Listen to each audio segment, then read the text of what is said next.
નમસ્કાર દર્શક મિત્રો, બીએન ન્યૂઝમાં આપનું સ્વાગત છે। આપ નિહાળી રહ્યા છો બીએન ન્યૂઝ ઝઘડિયા।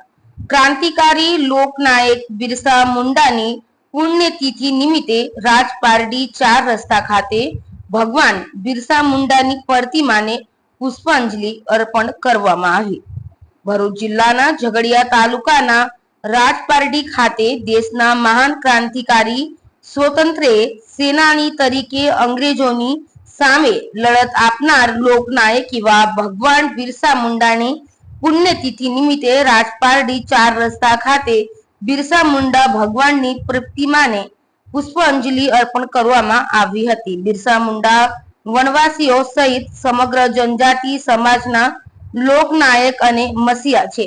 તેઓની આજે પુણ્યતિથિ નિમિત્તે ઠેર ઠેર તેઓની પ્રતિમાને પુષ્પાંજલિ તેમજ તેઓના જીવન ચરિત્રને યાદ કરી ઉજવણી કરવામાં આવે છે। જે અનુસંધાને આજ રોજ ભરૂચ જિલ્લાના ઝઘડિયા તાલુકાના રાજપારડી ખાતે 4 રસ્તા સ્થિત ભગવાન બિરસા મુંડાની પ્રતિમાને આદિવાસી સમાજ દ્વારા જય બિરસા મુંડાના નારા લગાવી પુષ્પાંજલિ અર્પિત કરી અને તેઓના જીવન ચરિત્રને યાદ કરી ઉજવણી કરવામાં આવી હતી। આ પ્રસંગે આદિવાસી અગ્રણી ધનરાજ વસાવા, કાંતિભાઈ વસાવા, રોબિન ભગત તેમજ આદિવાસી સમાજના યુવાનો વડીલો ઉપસ્થિત રહ્યા હતા।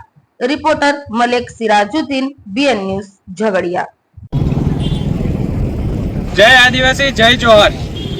આજ રોજ ભગવાન શ્રી બિરસા મુંડાની પુણ્યતિથિ નિમિત્તે અમે લોકો રાજપારડી ખાતે આજે તેમની પ્રતિમાને પુષ્પાંજલિ કરવા, એમને અર્પણ નતમસ્તક કરવા માટે અમે અહીં સૌ આજે હાજર થયા હતા।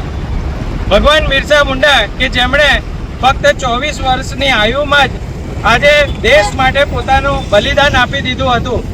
બિરસા મુંડા એક વ્યક્તિ નહીં, એક વિચારધારા છે, એક એ લડાઈ છે કે જે અંગ્રેજોની સામે લડતા લડતા શહીદ થઈ ગયા હતા। બિરસા મુંડા એ પ્રકૃતિ પૂજક હતા અને આદિવાસી સમાજના સાચા અર્થે એક ભગવાન કહી શકાય તેવી એક આપણે એમને ભગવાન કહી અને બિરદાવવા યોગ્ય છે।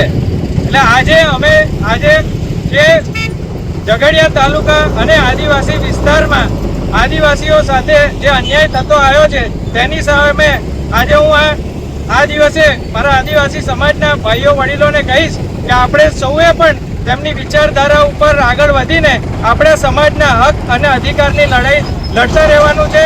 જય આદિવાસી, જય જોહર।